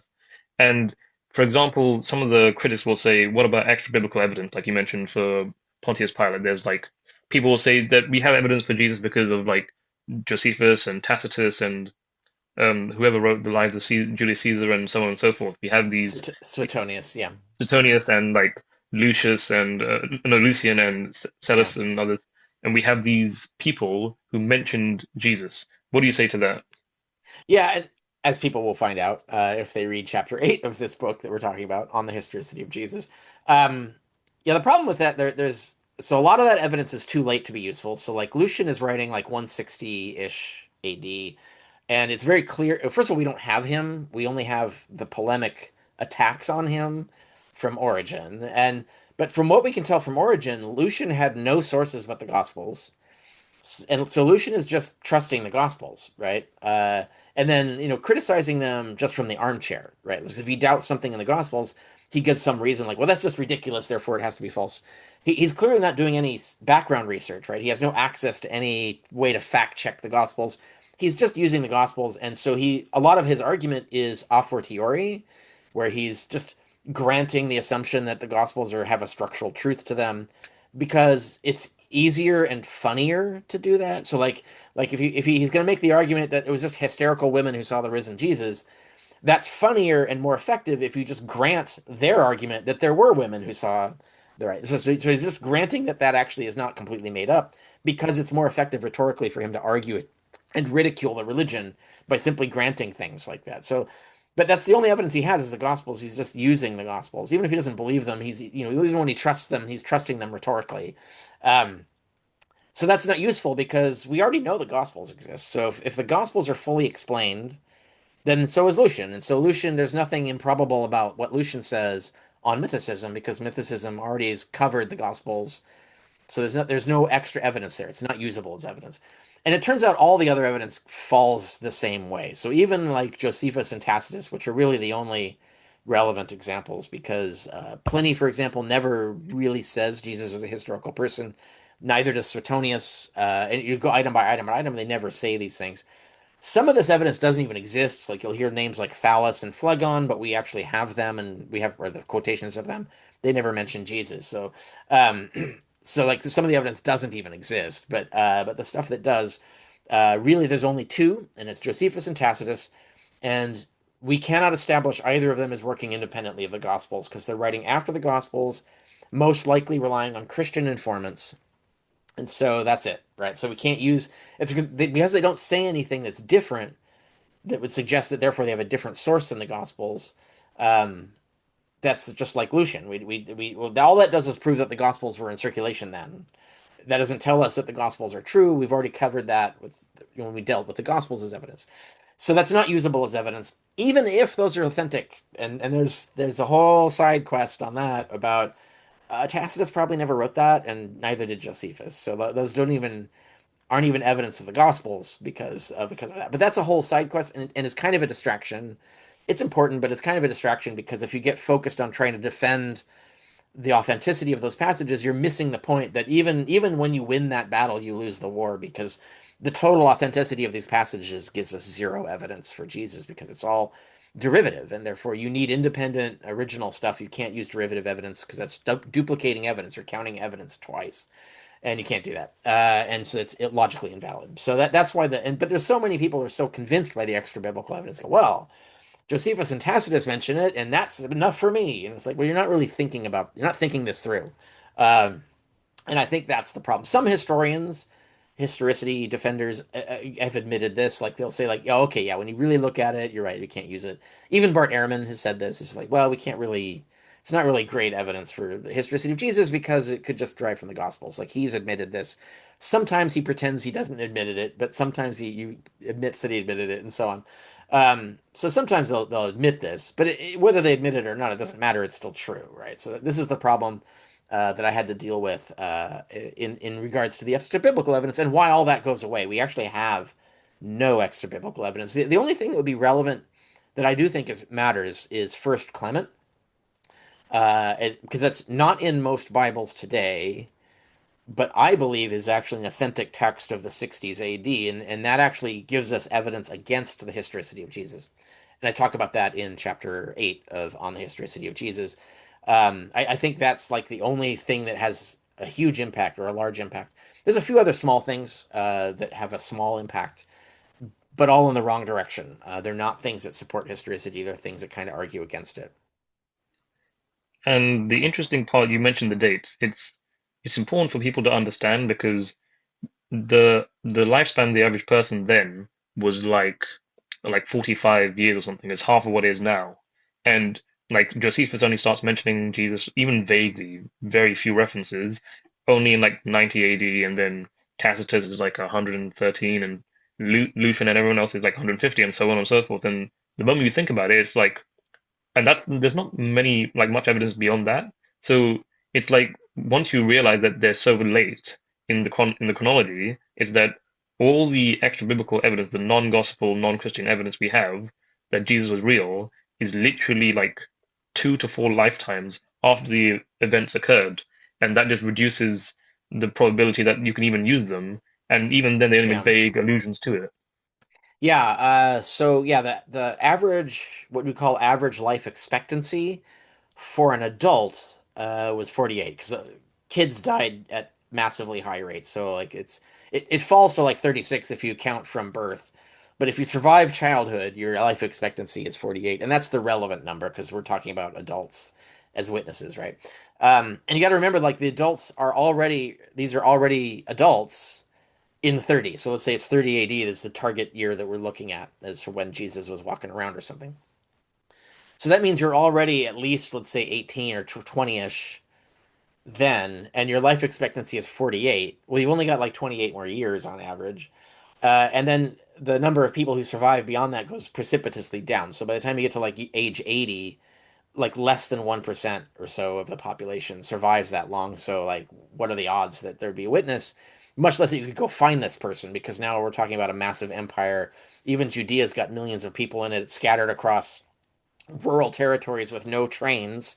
Like, so how do you go find these people? Even if they, because there's some 80-year-old who was still around then, where do you go find this guy? It's not, I mean, it would be a massive chore and it would be expensive to go hunt these people down. And it's clear that no author did that. No one ever went hunting around Judea to find people to ask. Even Papias, who claims to like go find people, only finds people telling stories, not the original people. He never met any of them.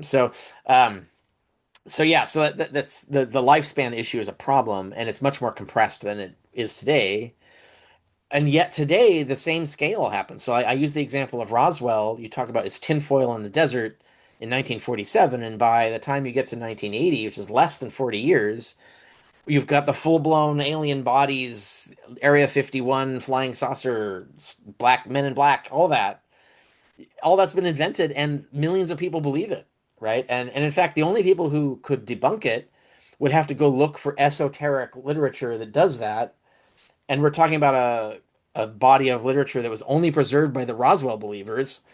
They're not going to preserve any of that stuff. And that's why we don't have any of the debunking, even if there was debunking. And the only reason we have debunking for Roswell is because we have universal literacy, newspapers, all of this stuff. We're post Enlightenment, post scientific revolution stuff, which they didn't have back then. So, um, but even with all that stuff, if there's apocalypse and the world collapses and Roswell believers take over, they're just going to preserve all the pro Roswell stuff, and we'd be in the same situation that we are with Christianity. And so, like, the tinfoil in the desert would be the analogy to the visions, revelations, secret messages in Scripture, and the flying saucer and alien body autopsies and Men in Black would be the Gospels, the preacher walking around Galilee and all that stuff. And so, like, it's the same timeline, right? And look how fast that is. And we can show with the cargo cults, it's the same timeline. So even when lifespans were getting higher, and after by the 19th century, average life expectancy for an adult was closer to 70. So it's almost already doubled from the ancient world. Still, just a matter of decades is all it takes for this wild legend to completely take over and erase the original story. And so if that can happen now, back then when the lifespans were shorter, it absolutely could happen back then. The lifespans are shorter. There's no universal literacy. There's no scientific revolution. There's no enlightenment. There's no newspapers. There's no photographs. There's no government archives that normal citizens could go hunt in, much less the idea that that is a thing that you would do, right? Like that's a modern idea. So anyway, there's a lot of this stuff makes these kinds of legends easier to spread. And we see that like Papias as an example where we don't have him, we have quotes from him, but where he just wildly believed like the craziest urban legends as if they were historically true. Um, which just shows like that's how easy and quickly myths can be just completely believed and not even challenged. And so yeah, that's you're right. The lifespan issue and the timeline matters. And that's why, yeah, so Josephus is publishing the Antiquities in 93 AD, which is, that's 60 years after Paul, 70 years after Jesus would have lived. That's two average lifetimes. And then, yeah, Tacitus is about 113, 116. That's another 20 years, right? So that's a long time. So these are not, if you think of it like, it would be like someone repeating the Roswell myth in like 1990 or 2000, like a historian mentioning there are these people who believe that there was a flying saucer, but they don't mention the tinfoil in the desert. They just talk about the flying saucer story. Would that be evidence that the saucer story was true? Well, no. It's way too late. It's too derivative. You can't use it. And so that's the problem that we face. We don't have any good contemporary evidence. Unlike Socrates, by the way, we have contemporary eyewitness evidence. Some of the best stuff. If we had the stuff for Jesus that we have for Socrates, we would know so much more for Jesus, and his historicity would be assured. Like the evidence would be solid, and then we would know a lot more about Jesus. And that's I think kind of an important lesson that people should learn. And in terms of trying to identify independent sources, people, some like for example, historicists like to make the argument, like I think Bart Ehrman makes the argument that we have like the Q methodology that we have some hypothetical like pixie dust gospel that may or may not exist that somehow magically corroborates all the discrepancies or contradictions in the synoptic gospels, but that's just conjuring evidence out of thin air, basically. Yeah, maybe not out of thin air, but it's confusing a hypothesis with evidence, right? So like Q is a hypothesis, it is not evidence. We don't have Q, and we can't reconstruct it to anything beyond speculation. But even if you could, and there, by the way, there's a lot of things wrong with Q theory and the way it's argued. That's another example where there's a lot of apologetics way overweighing all the actual scholarly analysis of this. Like if you look at this like as a neutral scholar, Q is a bogus theory. It should have been abandoned decades ago. Um, but anyway, even if it existed, all it is another fictional narrative written in Greek. And so we can't even date that to before the war. So like it's you could have Mark, someone wrote Q, and then Matthew merged Mark with Q. So Q could postdate Mark. Like there's you have no evidence that it predates Mark, right? Um, and so there's a lot of these attempts to try and go further, like another layer of epicycles. So you've got like a circle on a circle on a circle. Like you're getting really complicated with the theory where you argue, well, there was an Aramaic original and the Greek is a translation. An Aramaic original must have come from first century, early first century Palestine. Well, that's you're stacking assumptions over like first of all, Aramaic does not mean first century. Aramaic does not mean Palestine because Aramaic was lingua franca across the Middle East. Like Syria was Aramaic. People were Aramaic speaking communities all over the empire, right? So that doesn't date the text, that doesn't locate the text, it doesn't establish an eyewitness, and it's also fictional. We have no evidence really. We have no evidence that there ever was an Aramaic version of Q. It's just it's speculation on top of speculation on top of speculation. And there's a lot of these very arrogant scholars who will just pound the table and insist the evidence is strong. And it's like, no, there isn't any evidence. There's not even weak evidence. Like the evidence that they purport is bad because it's better explained in other ways. And so, yeah, so like that's the kind of stuff you get. Yeah, and all of that stuff falls apart as soon as you start looking at it. And one of the things that really surprised me when talking about for example, about M, and I'm just going to use an example, he mentioned like there are independent sources, even if you ignore Q, there's like the M source, the Yeah, L source, the prologue source, the Aramaic source. What do you say to that, Richard? Are we yeah. ignoring extra biblical independent evidence? Yeah, I don't understand his obsession with this. So basically what that means is he's taking so you've got Matthew clearly used Mark and let's assume Q, just for the sake of argument. He didn't. He just built on top of Matthew. Everything we're talking about Q is really Matthew. Matthew invented all that. And Luke just rewrote it. But let's assume there is a Q and a math and a Mark and Matthew built out of that. What's left, there's stuff in Matthew that isn't in Mark and there's stuff in Matthew that isn't in Q. And so he invents a source called M and says, "Oh, so there's a third source. We're going to call it M." So Matthew had three sources. So, but based on what? Like you know and admit that they make stuff up. So how do you know that this extra material isn't stuff that Matthew made up to add on top of this? Also, how do you know that this extra material wasn't in Q? You don't have Q, so you don't know what was in Q. Right? So just because Luke didn't use it, that's because that's really what we're talking about here. We're talking about material that's not in Luke, but is in Matthew and not in Mark, right? So like it's saying like, well, that could have been from Q and Luke just chose not to use it. Um, or it's more likely that Matthew just made it up. Like Matthew borrowed, like combined Q with Mark and then embellished, which we know they did. Like we already know for a fact they did. So how do you rule that hypothesis out? You can't. And so there is no M source. There's no basis for believing there's an M source. It's pure speculation, pure epicycle. Like it's the crystal sphere of Mars, right? Like it doesn't make any any sense to say that that's evidence that we can rely on. No, it's complete fiction that you made up. It's more of a hypothesis than anything, and it's a bad hypothesis because it doesn't do a very good job of explaining anything. Whereas Matthew, like all the gospel authors, loved making stuff up, is a much better explanation for the stuff that's unique to Matthew, right?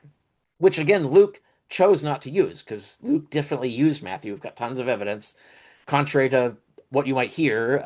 In fact, Luke was using Matthew as his source, which is why we don't need Q. But Luke chose not to use things in Matthew. So the stuff that Ehrman says is an M is stuff that is just stuff that Luke didn't like. That's it, right? So that does not evidence that there was an M. That's not evidence anything, right? So just it's only it proves is that Luke didn't like it or couldn't fit it into a scroll because scrolls had a limited length. Like so, if Luke wanted to do certain things, he had to cut stuff out because he was running out of room. Like to add his own stuff, he had to decide to cut some stuff, and so he cut some stuff, whether he liked it or not. And so, yeah, so that's really what we're talking about here. It's there's not evidence of a source.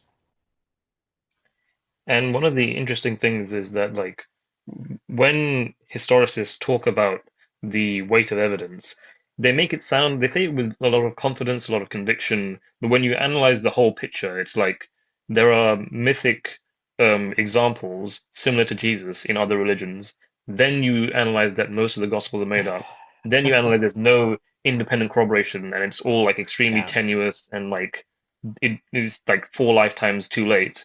And once you get like a general picture, it just looks like there's almost nothing to go off on. And yet the historicists say with such conviction that, mythicists are yeah. engaged in like crank conspiracy theories, or they're like, engaging in like modern day Lysenkoism or phrenology or all of this Yeah. stuff. This is nonsense. Yeah. No conspiracy theories. I have none. And I have the word conspiracy theory in the index of On the Historicity of Jesus, so you can check what I say about that. There's no conspiracy theories. The only things that I adopt that would be close to a conspiracy theory are things that are already mainstream facts accepted by mainstream scholars. So, like, mainstream scholars admit that Orthodox Christianity destroyed or let disappear all the competing literature. Like they didn't preserve things they didn't like. They didn't preserve Celsus.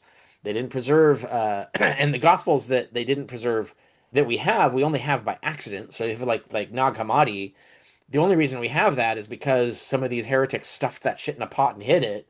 So we just got lucky, right? Like just like it avoided the monster that was chewing up all the giant paper shredder that was destroying all the competition literature. Those gospels like bypassed that because they avoided the shredder, but everything else got shredded. And we know this for a fact. Like we can look at like the letters of Ignatius, for example. Um, where he's constantly talking about this opposition sect and he's telling they're evil, bad people, don't listen to them. And he's saying some strange things about what you're supposed to affirm that they deny, etc. But we don't have any other, we don't know who he's talking about. We don't have any other literature. They didn't preserve it. And so, that's the problem, right, that we face with all of this. And so that's why it's important to like you can't just be this like confident table pounding thing like this because we already know, and it's not really a conspiracy, of course. Like the way these documents were destroyed is just everybody agreed that those are bad documents, and so like every guy comes across his desk is to throw that away. We don't want it. And we have mentioned, so it's like we have a guy talking about we have a letter from like the late first or late second century of a Christian saying that he was actively going around destroying copies of the Gospel of Peter because it was unacceptable, it was heretical, we had to get rid of it, and so he was like getting rid of the thing. So we have positive evidence that they were actively destroying stuff, but most of the stuff wasn't actively destroyed; it just wasn't preserved, right? Like just if you have limited at resources of scribes to copy books, you just don't assign them to copy the shit you don't like. You sign them to copy the shit you want, and that's the stuff that survives. The rest just gets thrown in the trash eventually, right? So, worm ridden and whatever. So there's no conspiracy theory about that. But even if you want to call that a conspiracy theory, it's one that everybody agrees is true, right? So it's not even, we're not inventing some new conspiracy theory. We know they were destroying documents. We know they were throwing shit away they didn't like. We know they didn't preserve things that they didn't want. Um, we know that. We know they were forging like crazy. We know they were like making up evidence all the time. Like trying to prove things with wild legends, trying to support the truth of this other wild legend. Like they were doing this all the time, and mainstream scholars admit they were doing this all the time. So what does that prove, right? Like that doesn't prove anything against us. It's like we're just using mainstream, well demonstrated facts to argue this point. Like if that's the case, then it follows, right, the rest of what we're talking about. So we don't have to propose any new extra conspiracy theory that we're pulling out of our ass or whatever.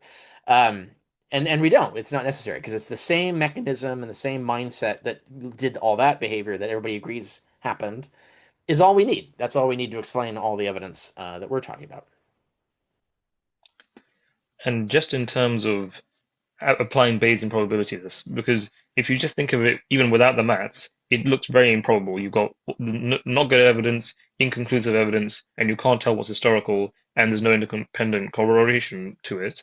Once you add like Bayesian to it, it's like the prior probability is very low. The consequent probability is also very low because the evidence is you can't use it or it's just fabricated, and this affects the prior probability as well. And by the time you get to the end of the book, you come up with your own numbers and you basically summarize it down to like say one third probability that Jesus is real, which is still like a respectable like probability that he was real. It just means that there's like a 67% chance that he wasn't real. And but the Yeah. moment you say this, it like terrifies people. It's like, oh my God, we've quantified the numbers, and now it looks really, really bad. Yeah, yeah. And of course, the point is to explain that you can put your own numbers in, right? And I justify my numbers. I don't just invent them. They're not arbitrary. I justify them on evidence and using baseline frequencies and things like that. So if people want to put their own numbers in, which they have to do, if they think that the conclusion is wrong, if they think it's not one and three but should be two and three, whatever, it doesn't matter. Whatever you think it should be, well, justify that. Like you've somehow got to get that as a conclusion, which means you've got to change some of the premises somewhere. Which premises and what justifies your change? What change? I mean, that's what you have to do to make your argument logically coherent. And that's what historicists are not doing. They're refusing to actually acknowledge the logical structure of their own argument and won't even deal with the logic, right? To explain how is your argument logical? How does your conclusion follow from the premises? Show me. And they can't do it because they refuse to do what I'm talking about, which is you got to go back in, you got to give different probabilities than I do.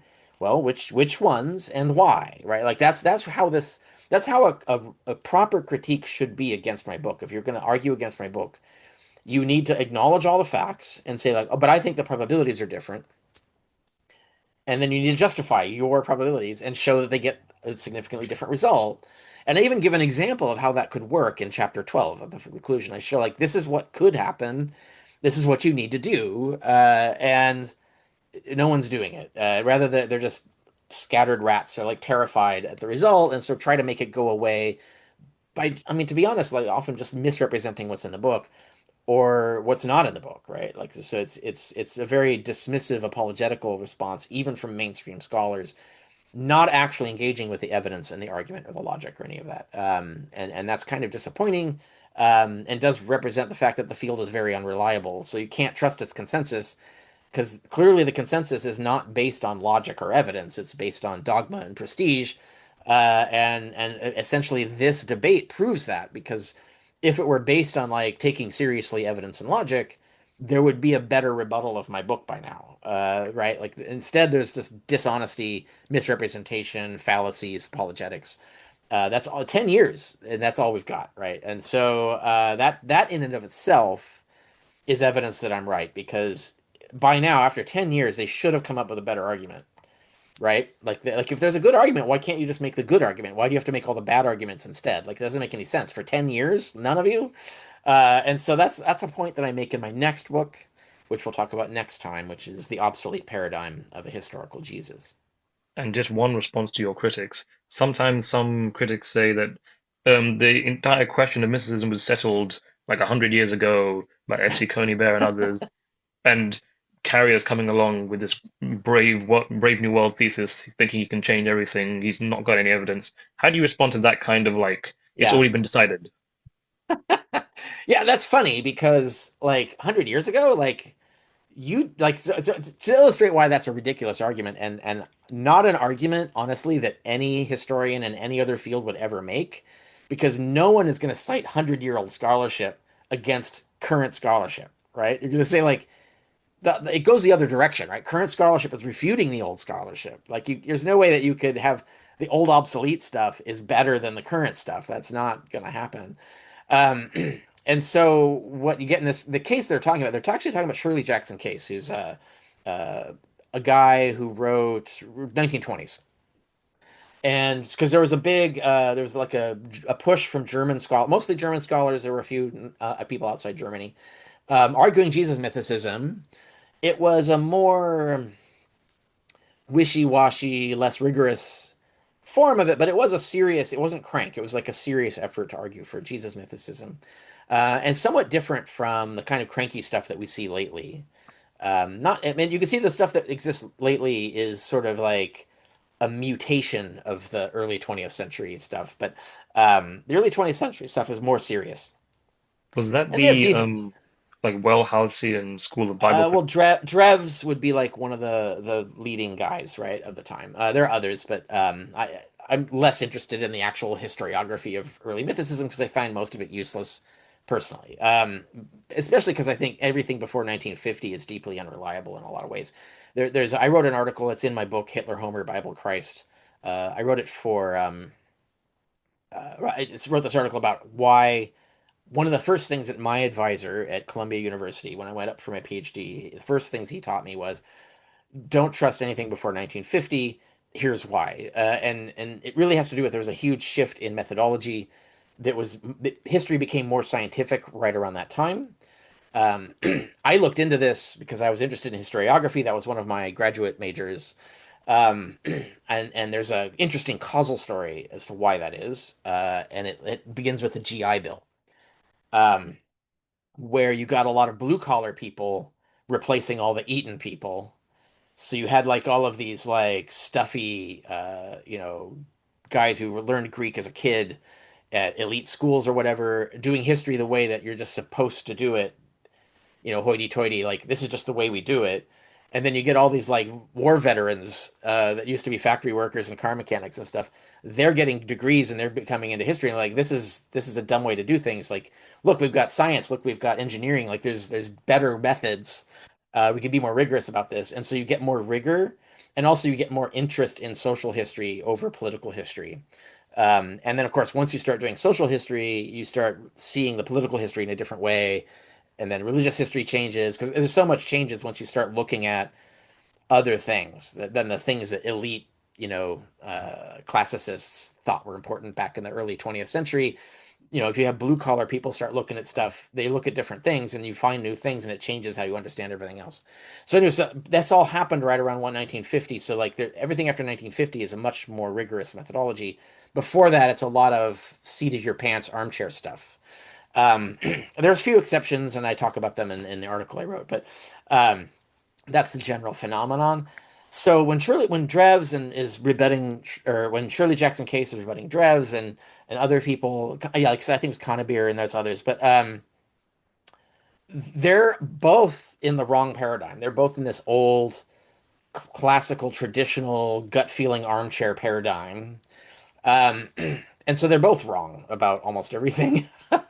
And as proof of that, every argument that Case used to defeat the mythicists, it's all been rejected by mainstream scholars since then, right? So like his entire case is dead because even mainstream scholars agree that he's wrong about everything. So you can't say that he got rid of mythicism because he only got rid of mythicism by using arguments that no one accepts anymore. So you got to go back to the drawing board on this one, right? Like it's you refuted it yourself, so obviously you can't cite it anymore. But I think what happens when historians say that is this is just what they were told, that it was refuted years ago, so we don't need to do it anymore. They don't actually check to see, well, was it refuted? Who refuted it? When did they refute it? What did they refute it with? Is it any good? Right? Like they didn't ask any of those questions. They just believe what their peers and colleagues tell them and just repeat it. And this explains a lot of stuff. Like a lot of things like I talk about, like why do historians believe in Q? And you're like ask some guy and he'll like the scholar in the field and he'll list a bunch of stuff. He says, well, that's all false. Everything you just listed. It's like, no, it's not. And it's like, yes, it is. Look it up. It's all false. Why do you believe any of those things? Well, it's what I was told. Right? So a lot of Like this they stuff is just the stuff that gets repeated because the field is so captured by the fallacy of the argument from prestige, where like if some prestigious scholar, a respected scholar says a thing, therefore it's true. And therefore, how dare you challenge famous Princeton scholar, whatever, um, which is a fallacy. It's like that just because he's a Princeton scholar doesn't mean he's right. We should be basing our arguments on evidence, not on the prestige of the person who says a thing. But this field is very captured by prestige arguments, like a lot. And so a lot of its belief system is built on this lattice of assumptions that is really, whether they think about it or not, is based on just prestige. Like some prestigious scholar said it, then maybe 10 prestigious scholars said it, and so therefore now it's true. and no one's stopping to check. And I wrote this article about it. Things fall apart when you check on my blog. I transformed it and improved it into a chapter in an obsolete paradigm, where I point this out case after case after case, where we can see this happening so many times in the field that it's clearly an endemic toxic problem of the field of biblical studies itself. So it's not even unique to Jesus studies. It cover or even historicity studies. It's the whole field is captured by this folly. And there's this reaction to, like, if you're saying someone is wrong and that someone is famous or prestigious or whatever, they take it personally as it's ad hominem, right? It's not. I'm just saying he's wrong, and I'm using evidence to prove it. Like that's it. That's it. That's all I'm doing. That's what we're supposed to be doing here, right? Um, but there's this strong tendency to disagree and simply dismiss things that go against people they respect, rather than thinking about, well, maybe the person I respect was wrong. Maybe I should check. Like, this person says they got evidence they're wrong. Maybe I should check what that evidence is, right? They're disinterested in that. Like, it's work. And they don't respect it, etc. So they just follow with the prestige argument, and then keep repeating these arguments that you've talked about, that you keep hearing, even though they're easily refutable. If you just spend 5, 10 minutes checking, you would find that they're false. But they're very popular even among scholars. It's not just like internet randos, but actual like scholars who should know better keep repeating these things. And so that's why my book had to be so huge. That's, people talking about, oh my God, it's a giant book. And I was like, yeah, because there's so much folly that has to be corrected, that we have to dig back to, like, retrench to like where the facts really are, and start over, right? And go through all the evidence. And it's similar to like all apologetics, where like the resurrection apologetics, where you'll debunk it, and so they'll invent 100 new arguments, and now you have to debunk the 100 new arguments, and then they invent 1,000 new arguments, and you have to debunk the 1,000 new arguments. And so the only way to argue a real historical point, you're now forced to argue with all this garbage, right? This thousands of points now that you have to deal with. And it's not your fault. It's just because that's the arguments that are being made, and so you have to address them, and so you get a long book. That's why it happens that way. So there's a lot of apologetics for the historicity of Jesus that is kind of dumb, but it's being repeated by people who should know better, like actual scholars. So you have to address it, and that takes a lot of page count, right? So like that's why there's a lot in there, and that's why the background knowledge sections are so long.